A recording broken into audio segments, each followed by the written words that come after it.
جب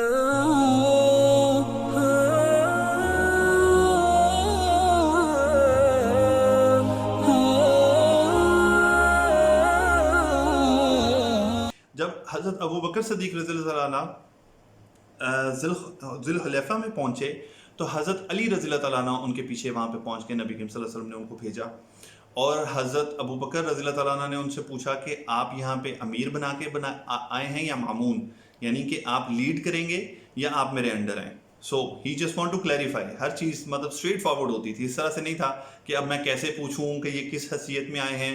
تو انہوں نے بھی اسٹریٹ فارورڈ جواب دیا کہ نہیں، آپ ہی جو ہیں وہ رہیں گے امام اور لیڈر. مجھے نبی کریم صلی اللہ علیہ وسلم نے خاص کچھ چیزیں جو ہیں اناؤنسمنٹ کے لیے بھیجی ہیں، اور اس وقت کا طریقہ کار عربوں کے اندر یہ ہوتا تھا کہ جب کسی کی طرف سے اسپیشل کوئی اناؤنسمنٹ آتی تھی تو اس کا سب سے قریبی جو ہے اس کو دیکھا جاتا تھا اور اس کو بھیجا جاتا تھا کہ تم جا کے میری طرف سے آن مائی بہاف اناؤنسمنٹ جو کرنی ہوتی تھی وہ سب سے قریبی آدمی ہوتا تھا. تو حضرت علی رضی اللہ تعالیٰ عنہ کو نبی کریم صلی اللہ علیہ وسلم نے بھیجا. اس وقت اللہ تعالیٰ نے کچھ آیات جو ہیں، اگین یہ بھی سورہ توبہ کی آیات ہیں، کہ جس کے اندر اللہ تعالیٰ نے یہ نازل فرما دیا کہ اللہ have given you 4 months notice.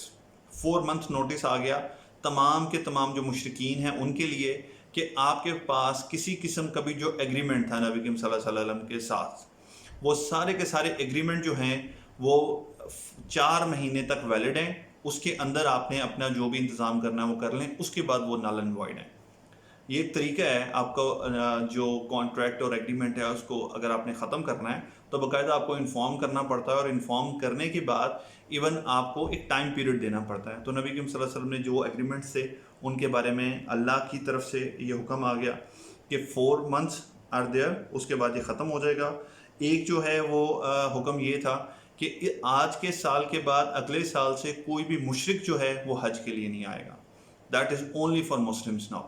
اب کوئی بھی مشرک جو ہے وہ حج کرنے کے لیے خانہ کعبہ میں نہیں آ سکتا. اور تیسری چیز یہ تھی کہ جو نیکڈ طواف تھا وہ بالکل ختم کر دیا گیا کہ آج کے اس کے بعد یہ پریکٹس نہیں کی جائے گی. تو حضرت ابو بکر رضی اللہ تعالیٰ عنہ جو ہیں وہ جب منا میں تھے، وہ جب مزدلفہ میں تھے، وہ جب یوم النحر تھا، جب عرفات میں تھے، تو وہ جب خطبہ دیا کرتے، لوگوں کو دین کے بارے میں بتاتے اور حج کے طریقوں کے بارے میں بتاتے، کیونکہ سلائٹلی ڈیفرنٹ تھے جو اس سے پہلے لوگ کر رہے تھے. تو یہ سب چیزیں کرنے کے بعد وہ جب بیٹھتے تو حضرت علی رضی اللہ تعالیٰ عنہ جو ہیں وہ کھڑے ہوتے اور یہ ساری کی ساری جو اناؤنسمنٹس ہیں نبی کریم صلی اللہ علیہ وسلم کے بہاف پہ وہ کر دیتے. تو یہ جو ہے 9 ذی الحج کا 9 جو ہجری ہے اس کا حج تھا. اس کے بعد اب واپس آ جاتے ہیں ہم لوگ جو ڈیلیگیشنز نبی کی طرف آ رہے تھے. تو نبی کریم صلی اللہ علیہ وسلم کے ساتھ ڈفرینٹ ڈیلیگیشنز آئے. ایک ڈیلیگیشن جو ہے، چند ڈیلیگیشنز کو مینشن کر دیتے ہیں یہاں پہ کہ ایک ڈیلیگیشنز آیا اور اس کے اندر ایک ہی آدمی تھا، and he was a kind of بدون. وہ آتا ہے اور نبی کریم صلی اللہ علیہ وسلم سے پوچھتا ہے کہ کیا اللہ تعالیٰ نے آپ کو یہ انسٹرکشن دے کے بھیجی ہے کہ ایک ہی اللہ ہے؟ تو نبی کریم صلی اللہ علیہ وسلم کہتے ہیں کہ ہاں. پھر ان سے پوچھتا ہے کہ کیا اللہ تعالیٰ نے آپ کو آخری پیغمبر بنا کے بھیجا ہے؟ نبی کریم صلی اللہ علیہ وسلم کہتے ہیں نعم. اس کے بعد پوچھتا ہے کہ کیا اللہ تعالیٰ نے آپ کو یہ حکم دے کے بھیجا ہے کہ 5 وقت کی نماز پڑھی جائے، زکوٰۃ دی جائے، اور اس طرح کی ساری چیزیں. مختلف کوشچنس کر کے جب نبی کریم صلی اللہ علیہ وسلم اس کو جواب دے دیتے ہیں تو وہ کہتا ہے کہ واللہ نہ اس سے زیادہ کروں گا نہ اس سے کم کروں گا، بس جتنا آپ نے مجھے بتا دیا ہے اس پہ قائم رہوں گا. اور یہ کہہ کے چلا جاتا ہے. اب بدون ہے نا، ان کا طریقہ کار یہ ہوتا تھا بات کرنے کا اور یہ سٹائل ہوتا تھا. لیکن اللہ کے رسول صلی اللہ علیہ وسلم نے کہا کہ اگر تو یہ آدمی جو کہہ رہا تھا یہ سچ کہہ کے گیا ہے تو اللہ تعالیٰ اس کو اس کے بدلے میں جنت عطا کرے گا. یعنی کہ the most important thing is کہ ہم لوگ اپنے جو فرائض ہیں ان کا خیال رکھیں. ہم لوگ اپنی نمازوں میں دیکھیں کہ اگر ہم لوگ کچھ ایکسٹرا نہیں کر سکتے تو ایٹ لیسٹ ہم لوگ اپنے فرض جو ہیں ان کو ضائع نہ ہونے دیں. اللہ تعالیٰ، اور اسی طرح ایک نریشن میں نبی کریم صلی اللہ علیہ وسلم فرماتے ہیں کہ قیامت کے دن جب کسی کی شارٹ کمنگز ہوئیں گی فرائض کے اندر تو اللہ تعالیٰ پوچھے گا کہ کیا اس کے پاس کوئی نوافل ہیں، کوئی ایکسٹرا جو ڈیڈز ہیں وہ ہیں؟ اگر فرشتے کہیں گے کہ ہاں ہیں تو اللہ تعالیٰ جو ہے وہ ان کو اپ گریڈ کر دے گا. ان کو اپ گریڈ کر کے نوافل کو، ان جو فرائض میں کمی بیشی ہو گئی تھی ان کو پورا کر دے گا. تو بیسیکلی نوافل بہت امپورٹنٹ ہے. اگر وہ ہم کریں گے تو ہمارے لیے واقعی میں امپورٹنٹ ہے. لیکن فرض کے بارے میں تو آپ سوچ بھی نہیں سکتے نا کہ ہم اس کو چھوڑ بھی سکتے ہیں. فرض کہتے ہی اس چیز کو ہیں کہ جو کرنا ضروری ہے، لازم ہے، جس کے بغیر کوئی چارہ نہیں ہے. لیکن دیٹ از بیئر منیمم. کہ وہ تو کرنا ہی کرنا ہے، اور اگر ہم صحیح طریقے سے اس کو بھی کر لیں تو انشاءاللہ اللہ کے نبی صلی اللہ علیہ وسلم نے اپنی زبان سے کہا کہ اس کے لیے پھر جنت ہے. سو جو فرائض ہیں ان کے بارے میں ہمیں خاص طور پہ کوشش ہونا چاہیے. اچھا جی، تو اس کے بعد اگلا جو وفد تھا اس کے بارے میں ہم بات کرتے ہیں کہ یہ نصارہ کا، نجد کے علاقے سے نصارہ جو کرسچنز ہیں ان کا ایک وفد آیا. اگین نبی کریم صلی اللہ علیہ وسلم نے ان کو بڑی اچھی طرح سے ریسیو کیا. ان کے لیے بھی ٹینٹ جو ہے وہ لگایا گیا، اور انہوں نے بھی دیکھا مسلمانوں کی پریکٹس اور یہ سب کچھ. اب وہ یہ جانتے تھے دل میں کہ یہ اسلام ہے، یہ حق ہے، یہ اللہ کا نبی ہے، لیکن کیا تھا کہ انہوں نے نبی کریم صلی اللہ علیہ وسلم کے ساتھ ڈیبیٹ شروع کر دی. انہوں نے کہا کہ ہم آپ سے زیادہ جانتے ہیں، کیونکہ ہم جو ہیں آپ سے پہلے کی مسلمان امت ہیں، ہم لوگوں کو پتہ ہے، ہمارے پاس کتاب ہے، ہمارے پاس نبی آئے. تو نبی کریم صلی اللہ علیہ وسلم نے تو put them in their place, کہا کہ تم عیسیٰ کے بارے میں جانتے ہو میں اس سے بہت زیادہ جانتا ہوں، اور میں وہ جانتا ہوں کہ جو اصل ہے عیسیٰ کے بارے میں وہ نہیں کہ کہانیاں جو تم نے گھڑ رکھی ہیں. پھر اللہ کے نبی صلی اللہ علیہ وسلم ان کے ساتھ ڈیبیٹ کرتے ہیں، ان کو باتیں ان کے اپنے دین کے بارے میں بتاتے ہیں، لیکن وہ کسی طرح بھی ماننے کے لیے تیار نہیں ہوتے. تو اللہ کے رسول صلی اللہ علیہ وسلم جو ہیں وہ اسٹریٹ فارورڈ ان کے ساتھ کہتے ہیں کہ ایکچولی تم لوگ کیوں مسلمان نہیں ہونا چاہتے، میں تمہیں بتاتا ہوں. پہلی بات یہ کہ تم لوگ اپنے کراس کو جو ہے وہ اپنا دین کا اور اپنے مذہب کا ایک بہت بڑا سمبل اور یہ نشان بناتے ہو، جبکہ عیسیٰ علیہ السلام نے کسی قسم کا کراس کی کوئی جو ہے اس کے بارے میں مطلب دین کے اندر، تمہارے ایون کرسچینٹی کے اندر حضرت عیسیٰ علیہ السلام نے کراس کو کوئی بھی اہمیت نہیں دی. اس کے بعد تم حضرت عیسیٰ علیہ السلام کو خدا کا بیٹا مانتے ہو، جبکہ انہوں نے کبھی بھی اپنے آپ کو خدا کا بیٹا نہیں بولا. انہوں نے یہ بولا کہ میں اللہ کا رسول ہوں اور اللہ کا بندہ ہوں. اور دوسرا، تم لوگ سوائن کنزیوم کرتے ہو، جبکہ اللہ کے رسول حضرت عیسیٰ علیہ السلام نے اس کو حرام کیا تھا تم لوگوں کے اوپر. جب یہ نبی کریم صلی اللہ علیہ وسلم اسٹریٹ فارورڈ یہ باتیں کر دیتے ہیں تو اس کے بعد ایک نئی ڈیبیٹ شروع، اور for the sake of debate جب آپ کرنے پہ آ جاتے ہو، پھر اس پہ نبی کریم صلی اللہ علیہ وسلم کا یہ مزاج نہیں، لیکن اللہ تعالیٰ نے پھر یہ حکم کیا کہ اب آپ ان کو دعوت دیں، وچ از کالڈ مباہلہ.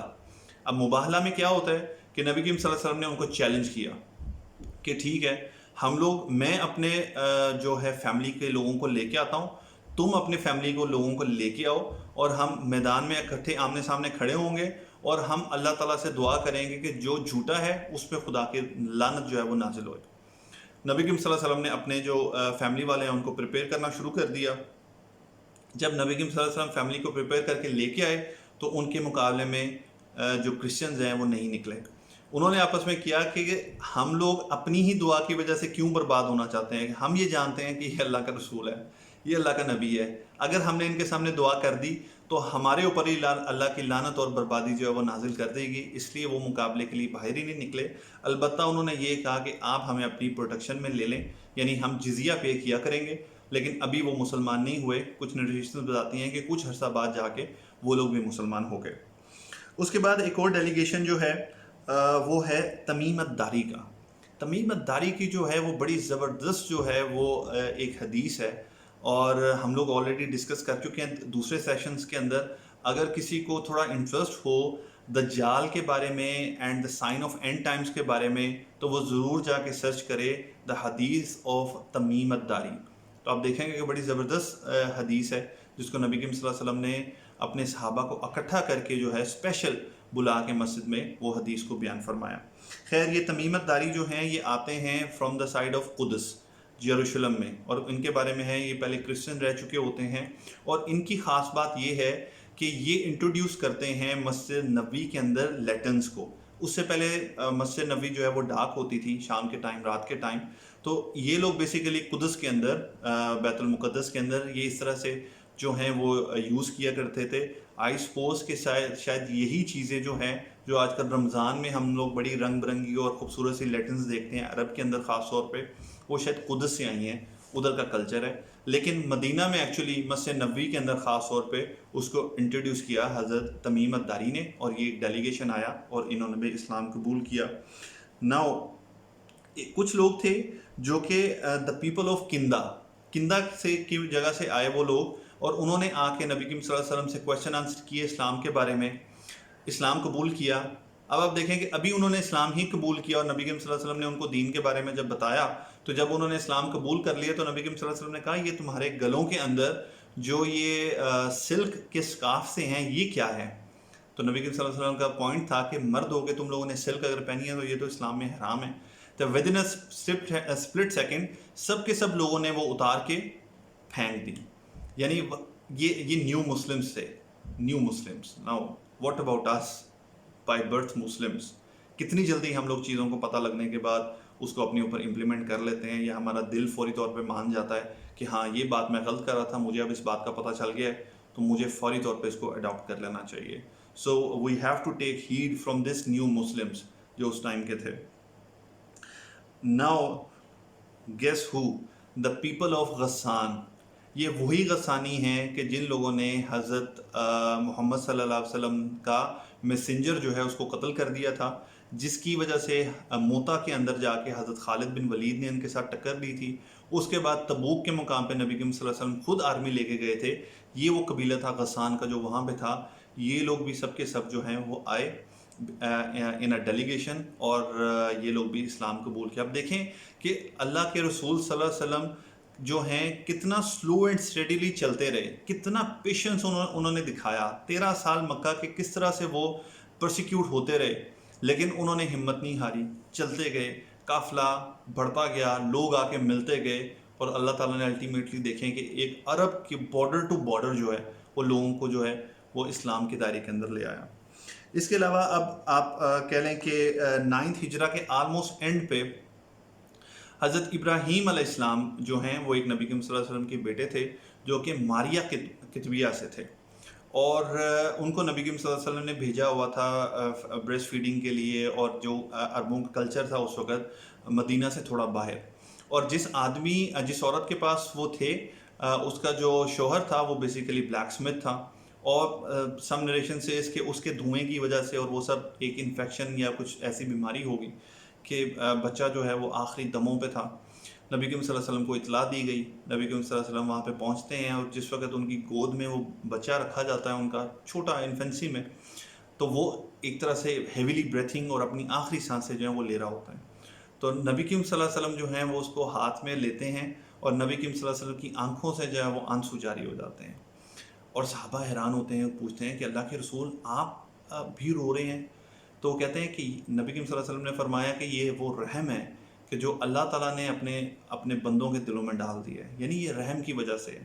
نبی کریم صلی اللہ علیہ وسلم نے کسی کو بلیم نہیں کیا, کسی کو نہیں کہا کہ تمہارے دھوئیں کی وجہ سے یہ ہوگا, ایون پوائنٹ بھی نہیں کیا کہ کسی کی وجہ سے. نبی کریم صلی اللہ علیہ وسلم نے فرمایا کہ جو دل ہے وہ اللہ کی قدر پہ, اللہ کے فیصلے پہ خوش ہے اور مطمئن ہے, اور زبان جو ہے وہ صرف وہی کہہ رہی ہے کہ جو اللہ کو پسند ہے. البتہ یہ آنسو ہیں کہ جو ایک اس کی وجہ سے نہیں کہ کیوں یہ اللہ نے میرے ساتھ ایسا کر دیا, صرف اس کی وجہ سے کہ ایک محبت ہے اپنی اولاد کے ساتھ, جس کی وجہ سے نبی کریم صلی اللہ علیہ وسلم کی آنسو نکلے. تو رونے میں کوئی مسئلہ نہیں ہے, یہ صبر کے خلاف نہیں ہے. صبر کے خلاف یہ ہے کہ جب آپ کا دل جو ہے وہ یہ کہنا شروع کر دے کہ میرے ساتھ ہی کیوں, میں ہی کیوں. آخر نبی کریم صلی اللہ علیہ وسلم سے زیادہ بھی دکھ کسی نے دیکھیں, اور وہ بھی اولاد کے دکھ, کہ ایک بیٹی تھی ان کی کہ جو ان کے وفات سے پہلے زندہ تھی, باقی ساری کی ساری اولاد جو ہے وہ اللہ تعالیٰ نے اپنے پاس واپس لے لی. اور اسی وقت اتفاقاً کیا ہوا کہ سن ایکسکلپس جو ہے وہ شروع ہو گیا, اور بہت سارے لوگوں نے آپس میں کہنا شروع کر دیا کہ یہ جو ہے سورج گرہن یہ نبی کریم صلی اللہ علیہ وسلم کا بیٹا جو ہے اس کی ڈیتھ ہے اس کی وجہ سے ہو گیا. جب یہ ساری باتیں نبی کریم صلی اللہ علیہ وسلم تک پہنچیں تو نبی کریم صلی اللہ علیہ وسلم اٹھے, انہوں نے اللہ کی تعریف بیان کی, اور انہوں نے کہا کہ چاند اور سورج اللہ تعالیٰ کی نشانیوں میں سے ایک نشانی ہے, اور اس کو گرہن لگنا بھی اللہ تعالیٰ کی نشانیاں ہیں. یہ کسی کے زندہ ہونے سے یا کسی کے مرنے کی وجہ سے یہ نہیں ہوتا, یہ صرف اللہ کی طرف سے ہے. تو جب ایسا کچھ ہو تو تم جو ہے اللہ تعالیٰ کے حضور پیش ہو, نماز پڑھو, استغفار کرو, اور تب تک کرتے رہو کہ جب تک یہ گرہن جو ہے یہ دور نہ ہو جائے, ایکسکلپس جو ہے وہ کلیئر نہ ہو جائے. سو نبی کریم صلی اللہ علیہ وسلم نے ایون یہ بھی بتا دیا کہ سن ایکسکلپس ہو یا اس قسم کا کوئی معاملہ ہو تو آپ کو کیا کرنا ہے. آپ کو پکنک منانے کے لیے باہر نہیں نکل جانا, اور آپ کو جو ہے وہ ایکسائٹمنٹ شو کرنے کے لیے اور ہیش ٹیگ کے ساتھ اور اپنے اسٹیٹس اپڈیٹ نہیں کر رہے ہیں کہ میں نے جو ہے وہ سورج گرہن دیکھ لیا اور میں بہت بڑا نام بن گیا میرا. نبی کریم صلی اللہ علیہ وسلم نے اس بارے میں ہمیں ایک پراپر انسٹرکشنز دی ہوئی ہیں. تو مطلب لوگوں کو کاپی کرنے کے چکر میں جو ہے نا بالکل اس قسم کی حرکتیں کرنے نہیں دینی چاہیے. میرا خیال ہے ان چیزوں کو دیکھ لینا چاہیے. وی آر اے نیشن, ہم لوگ کوئی ہجوم نہیں ہے کہ جو دنیا کر رہی ہے اس کے پیچھے لگ جائیں. ہر چیز کے بارے میں ہمارا اپنا ایک طریقہ کار ہے جو ہمیں سکھایا گیا ہے, جس کو ہمیں فالو کرنا چاہیے, اور میرا خیال ہے کہ اس کے اندر ہمیں پرائڈ لینا چاہیے. لاسٹلی آج کا جو ہے اس کے بارے میں بتاؤں کہ جب یہ بہت زیادہ اسلام پھیل گیا تو اب نبی کریم صلی اللہ علیہ وسلم کو بھیجنا پڑا لوگوں کو مختلف سمتوں میں, تاکہ وہ جائیں دین کے بارے میں بتائیں, قرآن کے بارے میں بتائیں. تو بہت سارے لوگوں کے ساتھ جو مینلی مینشن چند لوگوں کو ہم کرتے ہیں کہ حضرت معاذ ابن جبل اور حضرت ابو موسیٰ عشری, ان کو نبی کریم صلی اللہ علیہ وسلم نے بھیجا یمن میں. یمن واز اے بگ کنٹری, تو اس کے مختلف ریجنز کے اندر ان کو بھیجا. اب نبی کریم صلی اللہ علیہ وسلم جو ہیں وہ ان کو رخصت کر رہے ہیں, اور ساتھ ساتھ ان کے چلتے ہوئے مدینہ سے باہر آ رہے ہیں, اور ان کو نبی کریم صلی اللہ علیہ وسلم انسٹرکشن دے رہے ہیں کہ جاؤ دیکھو معاذ, جب تم لوگوں کے پاس جاؤ گے تو اس میں تمہیں کرسچن لوگ ملیں گے جو کہ آلریڈی اللہ کو جانتے ہیں. تم ان کو اسلام کی طرف بلانا, اگر وہ اس کو ایکسیپٹ کر لیں تو تم ان کو نماز کے بارے میں بتانا, اگر وہ نماز کو ایکسیپٹ کر لیں تو پھر ان کو زکوٰۃ کے بارے, پھر ان کو روزوں کے بارے میں بتانا, پھر ان کو زکوٰۃ کے بارے میں بتانا. یہ ساری چیزیں ان کو پیار سے اور محبت سے ان کو کنوے کرنا. اور دیکھو معاذ, کسی بھی مظلوم کی آہ سے بچنا, کیونکہ مظلوم کی آہ جو اس کی دعا یا بد دعا ہوتی ہے اس میں اور اللہ کے درمیان میں کوئی بیریئر نہیں ہوتا, وہ ڈائریکٹ اللہ تعالیٰ تک پہنچتی ہے. پھر نبی کریم صلی اللہ علیہ وسلم نے فرمایا کہ معاذ اور حضرت ابو موسیٰ عشری دونوں کو کہ لوگوں کو خوشخبری دینا, گلیڈ ٹائڈنگز دینا. ہر وقت حرام حرام حرام, جہنم جہنم جہنم, یہ نہیں کرتے رہنا. لوگوں کو گلیڈ ٹائڈنگز دینا, خوشخبریاں دینا, لوگوں کے لیے آسانیاں کرنا, لوگوں کے لیے مشکلیں نہ کرنا کہ بس یہ تو اب ایسے ہے, تم تو اب کافر ہو جاؤ گے اگر تم نے یہ نہ کیا. ہم لوگ کسی چیز کا جو اصل بیسکس ہیں اس سے نہیں ہٹتے ہم لوگ, لیکن ہمارا دین کہتا ہے کہ جب آپ کے سامنے دو آپشنز آئیں, حلال آپشنز ہوں, دونوں میں سے نبی کریم صلی اللہ علیہ وسلم کے پاس جب آپشنز آتی تھی تو نبی کریم صلی اللہ علیہ وسلم ہمیشہ آسان چیز کی طرف جایا کرتے تھے. نبی کریم صلی اللہ علیہ وسلم ہفتے کے اندر صرف ایک دن لوگوں کو درس دیا کرتے تھے, ٹھیک ہے. اور جب لوگ کہتے کہ کیوں آپ نبی کریم صلی اللہ علیہ وسلم آپ لوگوں کو زیادہ درس نہیں دیا کرتے تھے, تو انہوں نے کہا تاکہ ہم لوگ اکتا نہ جائیں. ایون دین کے معاملے میں, پریچنگ کے معاملے میں نبی کریم صلی اللہ علیہ وسلم اتنے بیلنس تھے کہ وہ ایکسٹرا ڈوزیج نہیں دیا کرتے تھے کہ لوگوں کو ایکسٹرا ڈوز مل جائے اور وہ پھر اس سے اکتا کے بھاگنا ہی شروع کر دیں. تو نبی کریم صلی اللہ علیہ وسلم اپنے جو دائی تھے ان کو بھیج رہے تھے اور یہ بتا رہے تھے کہ دیکھو اچھی خبریں دینا اور لوگوں کے لیے آسانیاں پیدا کرنا. اور پھر نبی کریم صلی اللہ علیہ وسلم نے ایک ایسی بات کی کہ حضرت معاذ بن جبل جو ہیں وہ بے تحاشا رونا شروع ہو گئے, کہ انہوں نے کہا کہ اے معاذ, ہو سکتا ہے کہ جب تم اگلے سال آؤ تو مجھے نہ پاؤ, یعنی مجھے نہ دیکھو تم مدینہ میں نہ ہوں, اور شاید تم میری قبر دیکھو, اور جب تم میری مسجد کے سامنے سے گزرو تو وہاں تمہیں میری قبر ملے. تو اس بات کو سن کے حضرت معاذ جو ہیں وہ بہت زیادہ رونا شروع ہو گئے. اور حضرت معاذ رضی اللہ تعالیٰ عنہ جب اگلی دفعہ واپس آئے تو ایگزیکٹلی وہ وہی دن تھا کہ جس سے نبی کریم صلی اللہ علیہ وسلم کی ڈیتھ ہوئی تھی. اور یہ نبی کریم صلی اللہ علیہ وسلم کی ایک پروفیسی تھی جو کہ اللہ تعالیٰ نے پوری کی. تو انشاءاللہ tomorrow will be our last session, اور 10 ہجرہ کے جو چیزیں ہیں وہ ڈسکس کریں گے. نبی کریم صلی اللہ علیہ وسلم کا جو ایک حج تھا, جو انہوں نے زندگی میں ایک ہی حج کیا, اس کو ہم لوگ بڑا امپورٹنٹ ہے وہ ڈسکس کریں گے. اور کل انشاءاللہ پھر دعا کریں کہ اللہ تعالیٰ ہم سے اس کو کمپلیٹ کرائے, اور کل اس کو انشاءاللہ کمپلیٹ کرتے ہیں پھر. سو ول میٹ ٹمورو انشاءاللہ. السلام علیکم ورحمۃ اللہ.